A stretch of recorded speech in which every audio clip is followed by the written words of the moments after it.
এমন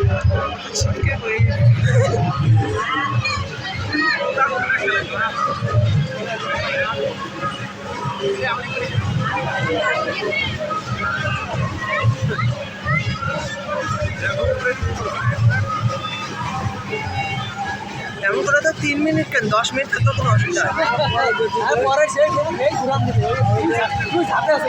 এইটুকু বাচ্চা যদি ওরকম হয় তাহলে